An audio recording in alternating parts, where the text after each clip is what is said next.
यदि ये बहुत अंतर की बात है, कोई आपके आसपास जीव मर रहा हो या कोई शरीर छोड़ रहा हो, मनुष्य शरीर, बिल्कुल आपके परिचय का नहीं, बिल्कुल आपको किसी भी तरह से वहां नहीं जाना चाहिए, ऐसा भी हो तो भी जाए और वहां कोई सुने ना सुने उसके कान में पहुंच जाए, इतनी दूर से भी आवाज दे दो, राधा राधा राधा राधा, बस चले आओ। यदि वो मरणासन में पड़ा है, भले 50 घंटे बाद मरे, क्योंकि अब वो कुछ कर नहीं सकता, उससे अब कोई पाप कर्म होने वाले नहीं, और उसके कान में पहुंच, जो कहने का है वही सुनने का है, बराबर फल मिलता है। इसीलिए भगवत चर्चा जो करते हैं, जो गति उनकी होती वही भगवत चर्चा सुनने वालों की होती। कथन श्रवण का एक ही फल है, कोई अंतराय नहीं। ऐसे ही जो भगवत भक्तों की, गुरुजनों की, हरि की निंदा करते हैं और जो सुनते हैं, दोनों यमपास में ही बांधे जाते हैं, दोनों का एक ही फल होता है, सुनने। अगर वो सुन रहा है और आपके मुख से राधा नाम पहुंच गया, इससे जो आपको लाभ मिलेगा, त्रिभुवन में कोई भी दान पुण्य इसके बराबर नहीं, क्योंकि उसका अंतिम सुधार दिया आपने, तो तुम्हारा अंतिम सुधर जाएगा।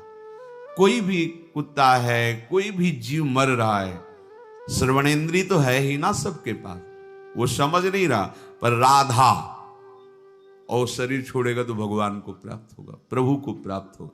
ये सबकी समझ में आएगी नहीं बात, जीवन उसका सार्थक हो जाएगा, चाहे पशु हो, पक्षी हो, कोई हो। अंतिम, अगर कहीं आपको ऐसा अवसर मिले तो ऐसा करना।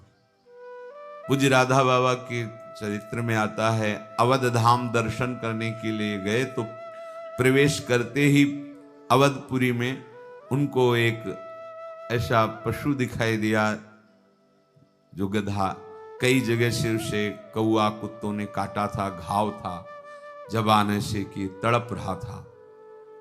संत का हृदय परम दयालु, दया से भरा होता है, मां की तरह होता है। बैठ गए, देखा लाखों मक्खियां भिनभिना, अपना अचला उतारा, उसके घावों से ऐसे मक्खियां हटाकर उड़ा दी। देखो कैसा संयोग, अवधपुरी का प्रभाव उस जीव को मिल रहा है। एक भगवत साक्षात्कार किए हुए महापुरुष का वस्त्र उसके शरीर, बाबा उसके मस्तक पर हाथ है, और बाबा राधा नाम प्रेमी, अयोध्या में सुना रहे हैं उसको, राधा राधा राधा। भाई जी थोड़ी थोड़ी देर में जानकारी करते थे बाबा कहाँ हैं, क्योंकि बाबा कभी भी भाव दशा में खड़े हैं तो खड़े, कई बार ऐसा देखा गया, धूप में खड़े खड़े कहाँ जा रहे हैं कोई शुद्ध नहीं, तो बाबा उनकी देख रेख, भाई जी इनका बाबा कहाँ है, अब सब बाबा कहाँ है, पीछे लौटे, वहां देखा बैठे,